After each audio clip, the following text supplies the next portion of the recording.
Shri Venkateswara gold తాకట్టులో ఉన్న మీ బంగారాన్ని విడిపించి కొనబడును.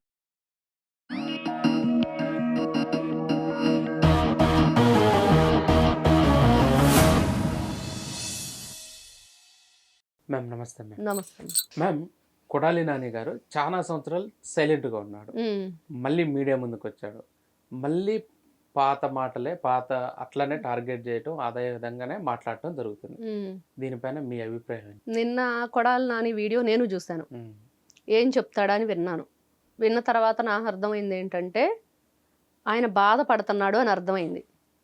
ఎందుకు బాధపడుతున్నాడంటే రావణాన్ని అరెస్ట్ చేశారు, బూతులు తిట్టాడు, అదేవిధంగా అవహేళన చేశాడు మన సాంప్రదాయాల్ని మన సంస్కృతిని అనేది అక్కడ అతని మీద ఎలాంటి చట్టాలు కూడా దేశద్రోహం కేసు కూడా పెట్టారు అనేది. ఇక్కడ కొడాలి నాని బాధ ఏంటంటే పాపం నిన్న నేను విన్న తర్వాత జాలేసింది. నిజమే కదా, ఇన్ని కూటమి ప్రభుత్వం అనవసరంగా ఇబ్బంది పెట్టకుండా ఇలా వదిలేసింది, ఇబ్బంది పెడితే బాగుండేది అని. ఏంటి అంటే అది కొడాలి నాని వైఎస్ఆర్సీపీ పార్టీలో బూతులు తిట్టు పదవులు పట్టు అని జగన్మోహన్ రెడ్డి పెట్టిన స్కీమ్లో నెంబర్ 1 స్టూడెంట్. నెంబర్ 1 స్టూడెంట్గా వచ్చి బూతులు తిట్టడానికి ఫస్ట్ స్టార్ట్ చేసింది ఆయనే. అందులో అసెంబ్లీ సాక్షిగా గౌరవ అదైతే సభ ఉందో ఆ పెద్దల సభలో ఈ వ్యక్తి ఎవడిస్తానన్నాడు సన్నబియ్యం అన్న దగ్గర స్టార్ట్ అయింది. ఇంకా ఈ వ్యక్తి ఈ రోజున ఆయన బాధ ఏంటంటే నాకు మించిన వాడు, నా తలదన్నేవాడు, బూతుల పురాణం గురించి ఎవరికైనా అంత ఇచ్చేసేవాడు ఎవడైనా ఉన్నాడా? కాబట్టి ఈ రోజున నాకు రావాల్సిన క్రెడిట్ అంతా కూడా రావణ కొట్టేశాడు. ఇది ఇప్పుడు ఆయన బాధ. ఎలా చెప్పాలి చెప్పండి? నిన్న ఆయన బాధ అంతా అదే. అవన్నీ ఈ రోజున కొత్తగా ఏం మాట్లాడి కాదు, అవి ఎప్పుడో నేను మాట్లాడేశాను ఆల్రెడీ. ఈ రోజున ఆయన చాలా చిన్నపిల్లోడు, నా దగ్గర ఏదో పాఠాలు నేర్చుకున్నాడు, నేను కదా గురువుని, మరి నా గురించి కదా మీరు మాట్లాడాలి, నన్ను కదా అరెస్ట్ చేయాలి, నా మీద కదా కేసులు పెట్టాలి, నా మీద కదా దేశ ద్రోహం కేసు పెట్టాలి అన్నట్లుగా ఉంది కొడాలి నాని బాధ. ఆ మధ్యకాలంలో బెల్టు ఇలా పెట్టేసుకొని నాకు గుండె ఆపరేషన్ జరిగింది, అమ్మో నా గుండె లబ్డబ్ అని కాదు రెడ్ బుక్ అని కొట్టుకుంటుందని కూడా చాలాళ్ళు బాధపడ్డాడు, భయపడ్డాడు, చాలా వేషాలు వేశాడు.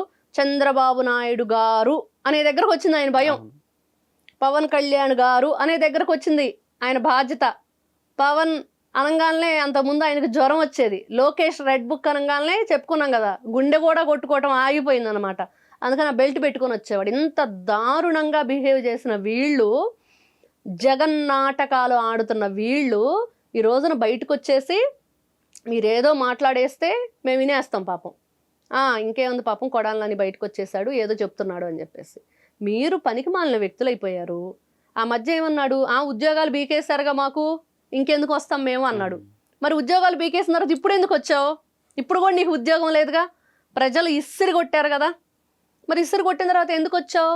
ఒకవైపు ఏం మాట్లాడుతున్నాడు ఆయన, రావణ్ అనే వ్యక్తికి మాకేం సంబంధం అంటూనే రావణ్ని ఎలా అరెస్ట్ చేస్తారని చెప్పి కూడా అడుగుతున్నాడు. అంటే ఎన్ని రకాలుగా వీళ్ళ ద్వంద్వ వైఖరి, 2 నాలుకల మాటలు ఇవి వింటూ ఉంటే ఈ రోజున కూటమి ప్రభుత్వం ఇంకా చూస్తూ ఎలా ఊరుకోవాలి? ఎందుకు ఊరుకోవాలి ఇట్లాంటి వ్యక్తులను అరెస్ట్ చేయకుండా? ఈ రోజున రాష్ట్ర వ్యాప్తంగా అడుగుతున్నది ఒకటే, మహిళలైనా ఎవరైనా సరే వయో పరిమితి సంబంధం లేకుండా, వాళ్ళకి భేదం లేకుండా అందరూ అడుగుతున్నారు. చిన్న పిల్లలు, పెద్దవాళ్ళు, ముసలి వాళ్ళు, ఆడ మగ ఎవరు అడిగినా ఒకటే. రోజాని, కొడాలి నానిని, పేరు నానిని, అంబటి రాంబాబుని, సజ్జల రామకృష్ణారెడ్డి, పెద్దిరెడ్డి రామచంద్రారెడ్డి, బోరెడు అంతమంది ఉన్నారు చెప్పుకుంటే, మిథున్ రెడ్డి, వీళ్ళందరినీ ఎందుకు ఇంకా బయట తిరగనిస్తున్నారు? వీళ్ళని ఎందుకు అరెస్ట్ చేయట్లేదు? వీళ్ళ మీద కేసులు ఎందుకు పెట్టట్లేదు? ఎన్ని రకాలుగా వాళ్ళు గతంలో నీచమైన భాష ఉపయోగించారు అని. ఈ రోజున కొడాలి నాని వచ్చి బయటకు వచ్చి మాట్లాడే హక్కు లేదు, అర్హత లేదు. నీకు ఉద్యోగం పీకి పక్కన పడేశారు, నువ్వే చెప్పావు. మరి ఈ రోజున ఏమైనా ఉద్యోగం ఇచ్చాడా జగన్మోహన్ రెడ్డి? జీతం ఇస్తే వచ్చావా? ఏమిస్తే వచ్చావు అనేది చెప్పాలి మళ్ళీ నువ్వు. ఇంకొక వైపు మాట్లాడుతున్నాడు బూడిద పార్టీ అని. అంటే ఇక్కడ సాయికృష్ణ ఇష్యూని తీసుకొస్తున్నాడు. వాళ్ళ మదరు బూడిద ఇవ్వండి అని అంటున్నారు కదా. నిజంగా దారుణమైన భయంకరమైన విషయం. ఈ దీంట్లో సంబంధం లేకపోయినప్పటికీ ఎవరైతే ఈ కొడాలి నాని నిన్న బూడిద అంటున్నాడో సాయికృష్ణ విషయాన్ని చెప్పుకోవాలి ఇక్కడ. సాయికృష్ణ ఫస్ట్ ఎవరు? 25 సంవత్సరాల వయసులో 23 కేసులు అన్న వ్యక్తి. ఇక్కడ కులాన్ని తీసి పక్కన పెట్టండి, తల్లి ప్రేమను కూడా నేను పక్కన పెడుతున్నాను. ఎందుకంటే నిన్న ఆవిడ మాటలు చాలా బాధ అనిపించాయి. నా కొడుకు ఒక్కడే రేప్ చేశాడా, ఇంకెవరో చేయలేదా, చేయించుకోలేదని మాట్లాడింది. అవే నువ్వు మాట్లాడే మాటలు. తప్పు చేస్తే ఎవడైనా వాడు దొంగే, దోషే. ఇట్లాంటి వ్యక్తుల్ని వదలకూడదు. కాబట్టి ఇంకొక విషయం సుగాలి ప్రీతి విషయం. సుగాలి ప్రీతి విషయానికి వస్తే నిజంగా నాకు ఆవిడ చూసిన తర్వాత వాళ్ళ మదర్ మాట్లాడుతుంటే ఒకటే అనిపించింది. మనం చెప్పుకుంటాం ధర్మం శ్రీరామచంద్రుడి పరిపాలనలో 4 పాదాల మీద నడిచింది అని, తర్వాత 3 పాదాల మీద నడిచింది కాలాంతరంలో, తర్వాత 2 పాదాల మీద నడిచింది, తర్వాత కలియుగం వచ్చాక 1 పాదం మీద నడుస్తుంది అని చెప్పి వింటూ వచ్చాం. కానీ ఈ రోజున సుగాలి ప్రీతి తల్లి కానీ ఇటు సాయికృష్ణ తల్లి కానీ మాటలు విన్న తర్వాత 1 పాదం కాదు కుంటి పాదం మీద నడుస్తుంది ధర్మం అనిపిస్తుంది. ఎంత దారుణమైన విషయం అది. చాలా సెన్సిటివ్ మ్యాటర్సు. మీకు మేము సపోర్ట్గా ఉంటామని చెప్పి మోరల్ సపోర్ట్ ఇస్తూ సహాయ సహకారాలు చేసిన వాళ్ళ మీద తిరిగి కేసులు పెడుతున్నారు. చూడండి ఎంత పాపము.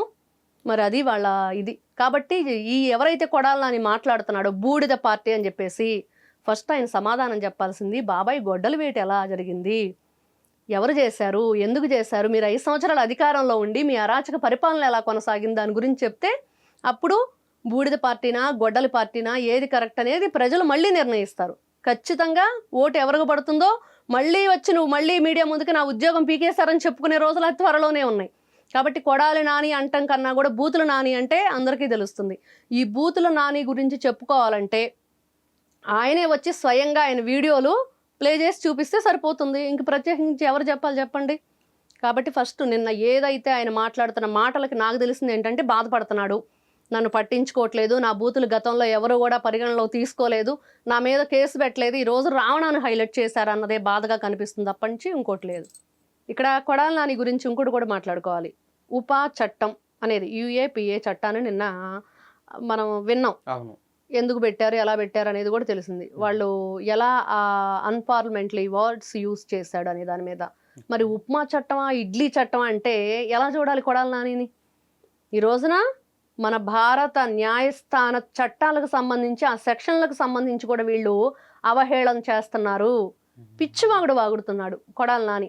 అంటే నీకు హార్ట్కి ఆపరేషన్ జరిగితే బుర్ర పనిచేయటం మానేసిందా ఏంటి? ఎలా అనుకోవాలి? జగన్మోహన్ రెడ్డికి అయితే అసలు బుర్రే ఉండదు. సరే ఆ పక్కన ఉన్న వాళ్ళకి ఏదో కొంచెం పనిచేస్తుంది, అది మోకాళ్ళలో ఉండిద్ది అరికాల్లో ఉండిద్ది అంటే అసలు వీళ్ళకి హార్ట్ ఆపరేషన్ చేస్తే గతంలో మీకు గుర్తుండుంటే కనుక అతనికి ఆ అమ్మాయి మోగో చెవుడో ఉంది కానీ వినికిడి లోపం ఉండటం వల్ల ఆపరేషన్ చేస్తే ఆవిడ మాట్లాడటం మొదలుపెట్టిందని చెప్పి అసెంబ్లీలో చెప్తారు వీళ్ళు. ఇదేంట్రా బాబు ఆయన చెప్పింది ఏంటి, జరిగేది ఏంటి? అలాగే ఈ రోజున కొడాలి నానికి గుండె ఆపరేషన్ చేస్తే బ్రెయిన్ పని చేయటం మానేసింది. నేను ప్రెస్ మీట్లో అదే జరిగింది. కాబట్టి పిచ్చి వాగుడు మానుకో కొడాలి నాని.